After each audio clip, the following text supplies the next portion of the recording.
Hola amigos de Círculo Mixup y amigos de Multiversos NGM. Mi seudónimo es Arminis, pero mi nombre real es Daniela Pérez Nava. Mucho gusto.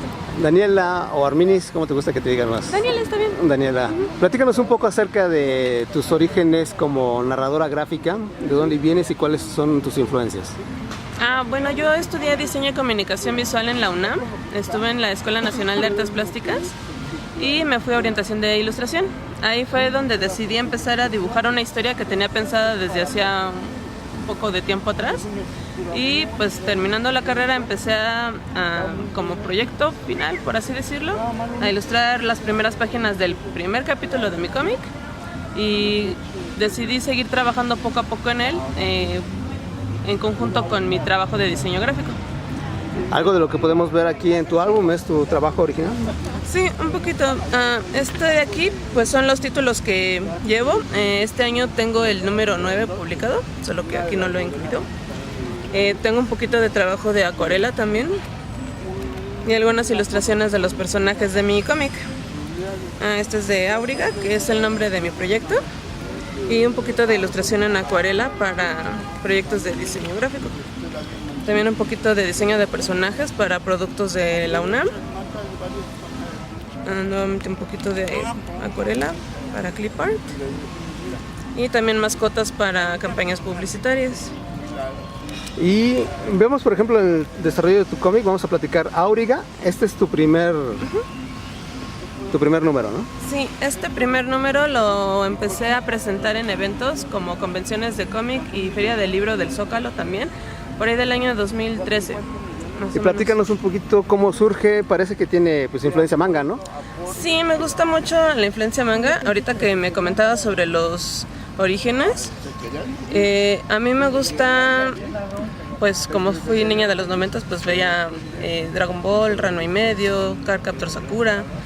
Entonces pues siempre quise dibujar un proyecto con el estilo influenciado del manga, que a mí me gusta mucho. Entonces pues así empecé a dibujar el capítulo 1. Y bueno, en este primer capítulo me costó un poquito de trabajo porque fue más o menos pues a empezar a aprender a hacer todo, ¿no? La narrativa gráfica, diseño de los paneles. ¿De alguna forma eres autodidacta? Pues sí, digamos que en la ENAP sí respetan el cómic, pero a los maestros no les agrada tanto que uno tenga tanta influencia manga cuando estás estudiando dibujo académico. Entonces pues yo por mi parte estuve checando libros, tutoriales, otras entrevistas con otros autores, y pues igual de los cómics que yo tengo y que siempre he leído, pues de ahí pues agarro como mucha influencia. Tú empezaste a hacer tus maquetaciones, tus diseños de viñetas y acomodar dibujos con texto, etcétera. Sí. ¿Qué es lo que más se te dificultó para encontrar un estilo de narrativo en este sentido? Pues a mí siempre lo que me preocupaba era que la narrativa se entendiera.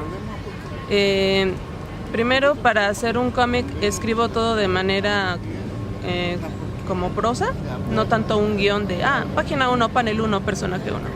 Lo escribo todo como un cuento, por así decirlo, una novelita sencilla, y ya de ahí voy como designando escenas en las páginas. Entonces fue ahí de prueba y error ver más o menos cuántos paneles me tomaba hacer cierto párrafo, por ejemplo.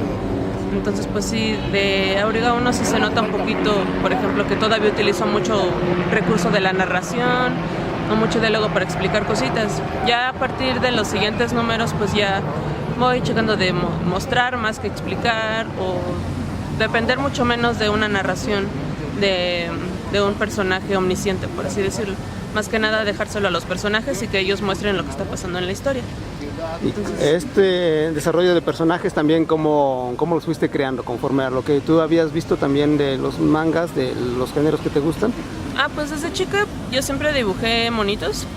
Estos personajes son como personajes o monitos que yo tenía dibujando desde muchos años atrás.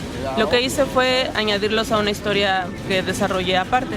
Por ejemplo, tomar a mis dos protagonistas y ponerlos en el escenario que estaba escribiendo poco después.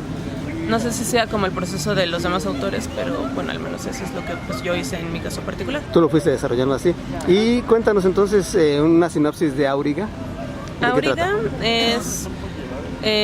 es una constelación que aparece en la historia. En sí, los temas de la historia son cementerios, brujas, fantasmas. Es la historia de un chavito que llega a un pueblo que está semi abandonado porque la gente tiene miedo de los fantasmas que bajan desde el cementerio que está arriba en las montañas. Entonces él llega sin saber que pues, aparecen cosas, y cuando empieza a pasear por su casa ve que una sombra lo está siguiendo. Entonces pues se pone a investigar, conoce a otros 2 chavitos que le piden ayuda para llegar a una tumba de ese cementerio, y lo que ellos buscan es conseguir la caja de dinero de su abuelita. Pero su abuelita era una bruja, entonces pues es complicado llegar a la caja de dinero en ese cementerio en particular.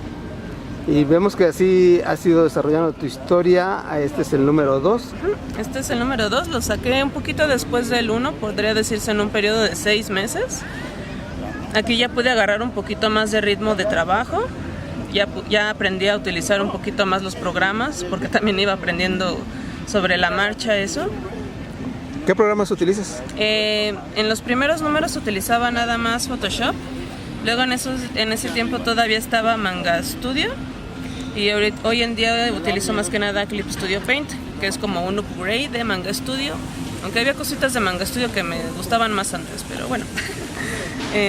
Sí, aquí la protagonista son 2 protagonistas en la historia. Uno es Diego, que es este chavito de acá, y aparece esta niña que se llama Andrea.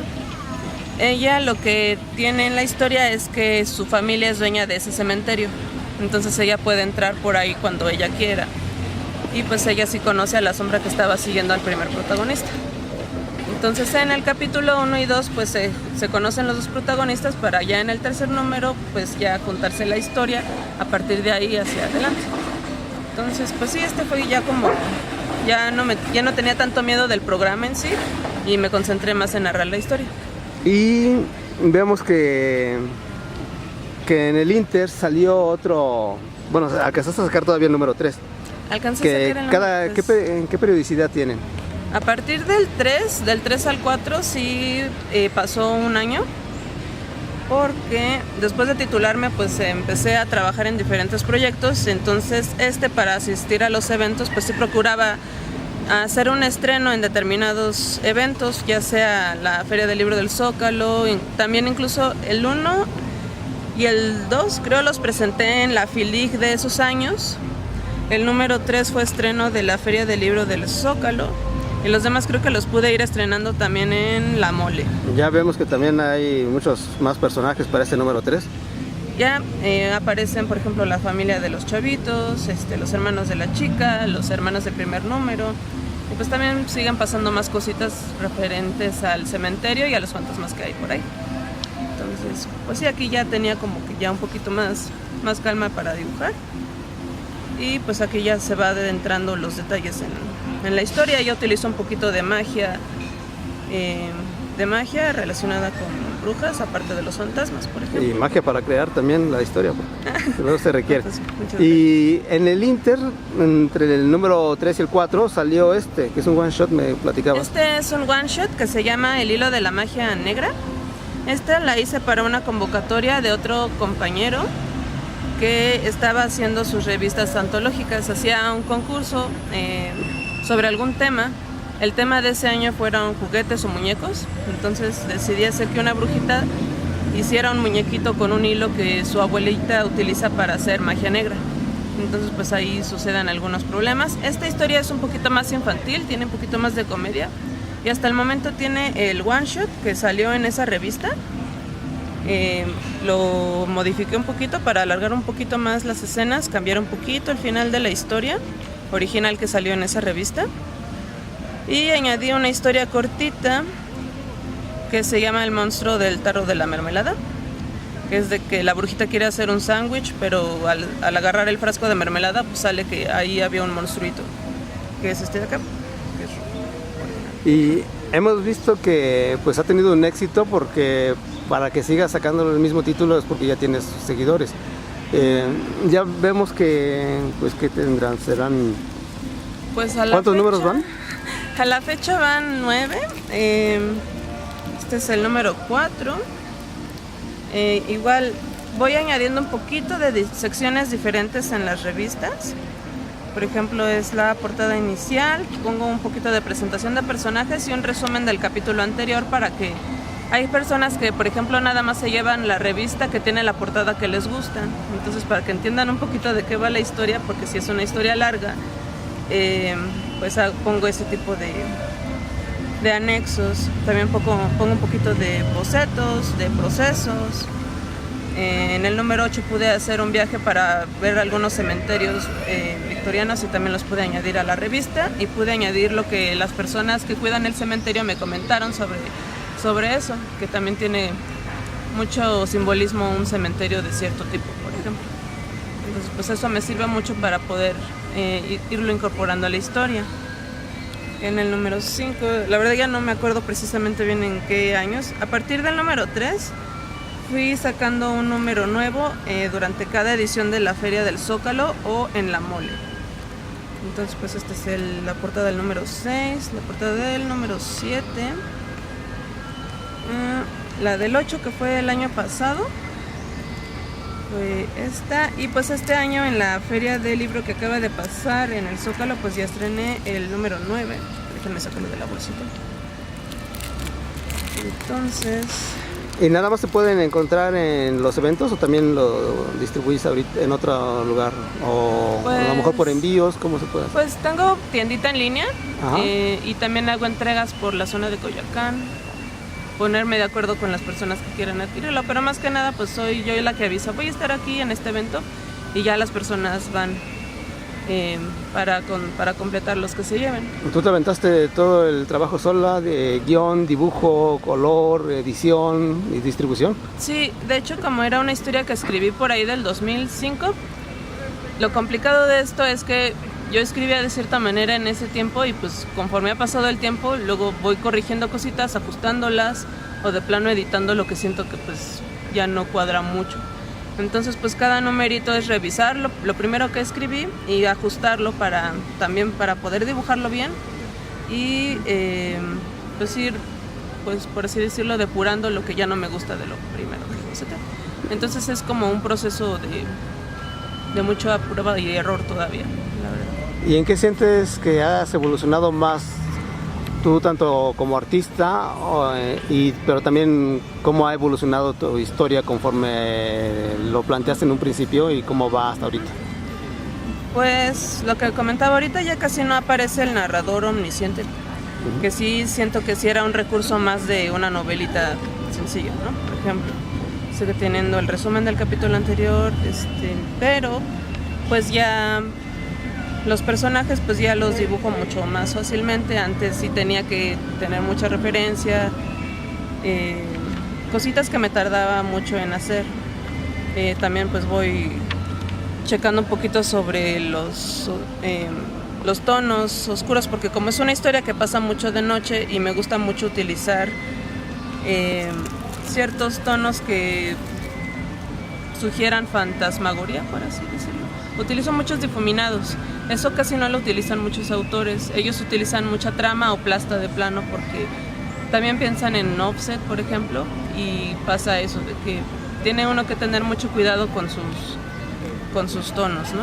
Sobre todo también igual el papel, a veces se chupa mucho la tinta, hay que elegirlo. Sí, mi cómic es muy oscuro, muy oscuro, porque utilizo mucha sombra. De hecho, uno de los personajes es precisamente una sombra con ojitos nada más, por ejemplo, ¿no? Entonces, pues sí, es algo que todavía tengo que trabajar mucho. Por ejemplo, casi no tengo escenas luminosas, muchas cosas pasan en la noche, entonces es algo que tengo también que trabajar. La imagen original de cómo se ve el cómic son tonos azulados. Por presupuesto y demás, pues lo tengo que publicar en blanco y negro, pero en sí las páginas son así. ¿Ese es un original? Eso es pues sí, la imprimí con los tonos que saco, por ejemplo. Porque ya lo trabajas digital, ¿no? Lo trabajo digital. Así podría decirse que así son las páginas en tamaño y pues en colores. Entonces pues son azulitas porque me gusta mucho tener diferentes tonitos de azules. Utilizo de hecho tonos un poquito con verde para algunas escenas y tonos azules en otras. Son diferentes tonitos que sugieren un poquito un cambio de escenario, por ejemplo. Entonces, pues esta es otra de las... ¿Y tú tienes la intención de hacerlo posteriormente en otro tipo de impresión, ya con más tonos, más colores? Sí me gustaría, tengo que conseguir como los medios para hacerlo. De hecho, a lo largo también del cómic hay unas páginas que hice con tinta china y otras que hice totalmente a color, que son, por ejemplo, como estas, que siguen siendo tonos fríos, pero pues ya se ven, por ejemplo, algunos tonos rojitos y demás. Entonces eso... Vamos a hacer también un desarrollo de fondos más complejo todavía. Sí, sigo estudiando mucho eso porque sí me cuesta trabajo luego un poquito dibujar lo que quiero. Entonces, pues sí, todo eso se va viendo a lo largo de cada número, de que voy implementando cositas nuevas, checando un poquito de diferente la narración de los paneles. Pues sí, más que nada desarrollar como el storyboard básico y ya de ahí pasarlo a cómic. Las historias, ¿son progresivas o son autoconclusivas cada capítulo o siempre queda un gancho ahí? Es una sola historia. La historia se va a dividir en 12 capítulos. Cada revistita habla un capítulo en particular, van a ser 12 numeritos. Y pues sí es necesario como leer el primero para entender el segundo. Para tener toda la colección. ¿Y después qué sigue? Después, cuando acabes este proyecto, ¿ya tienes en mente otro? ¿Vas a continuar a lo mejor otra beta de Auriga? Ahorita lo que quiero hacer es editar lo más bonito posible, pues el recopilatorio de los números. Ahorita lo que tengo que hacer es terminar los últimos 3 números que faltan en el formato que siempre he manejado, que son las revistitas. Media carta, creo, ¿no? ¿Parece? Sí, son revistitas media carta. Ajá. Entonces, para que quienes llevan todo el tiempo juntándolas en ese formato tengan la colección completa, pero sí quiero sacar un recopilatorio en donde pueda corregir algunas cositas, añadir más ilustraciones, cositas. Y a color a lo mejor. Ajá, así es. Entonces, ¿Y si pudiera cuántas páginas serían en un recopilatorio? Híjoles, pues por ejemplo, de los primeros 5 capítulos ya son como 200 páginas, wow. Al menos 198 páginas. Sí, es un trabajo un poquito incluso larguito. Para compilatorio podría ser 2 o 3 tomos, porque sí es podría enorme. Ser posible, no sé, tengo como que las ganas de hacer todos los capítulos juntitos, pero la verdad no sé en cuántas páginas saldría, probablemente 400 páginas al menos. Entonces sí me gustaría ver un solo tomito así gordito. A lo mejor sí que sacrificar algunas, ¿no? Va a ser inevitable. Es un trabajo de edición que vas a tener que hacer. Sí, es algo que tengo que checar también a futuro. Pero ahorita lo que quiero es terminar la historia básica y ya a partir de ahí editar el compilatorio. El compilatorio. Sí. Después de Auriga, pues sí tengo otras historias que me gustaría todavía dibujar. ¿Dentro del mismo universo o quieres hacer algo completamente diferente? Hay unas que sí están en el mismo universo. Hay otras que son de chavitos normales. A mí me gusta mucho escribir sobre chavitos de 14, 15 años. La verdad, en ese rango de edad están la mayoría de mis personajes. Porque... ¿Y es el público al que te diriges? Sí, así es. Adolescentes sí. En proceso sí, transición al adulto. Adolescentes y a veces a niños. Por ejemplo, en el caso del hilo de la magia negra, sí llegan chavitos y pues piden más historietitas. Porque pues queda un poquito abierto, queda abierto a muchas otras capítulos. Y pues sí me gustaría hacer, no sé, un álbum ilustrado o un librito de cuentitos de esa brujita también. Entonces, pues, quiero hacer muchas cosas. Pues está bien, como buenamente creativa. ¿Y algo más que quieras agregar? Ya nos estamos acercando al final de la entrevista. Sí, este cómic también lo pueden encontrar en una aplicación que se llama Webtoons. Ahí publico semana a semana cachitos de la historia y es curioso porque en esa plataforma tengo que adaptar también un poquito cómo se leen las cosas. Entonces pues es otra manera de leer esta historia. Y pues mi trabajo lo pueden encontrar en arminis.net y pues ahí tengo como los enlaces a las demás redes sociales. Y ahí te pueden ir siguiendo entonces, como dices, a las otras redes sociales y seguir tu trabajo. Así es. Sí, también en Facebook pues estoy como Arminis o en Instagram también busquen Auriga o Arminis y pues generalmente pues ahí salen páginas de mi trabajo. Pues muchas gracias, Arminis. Diana. A ustedes. Nos vemos, muchas gracias.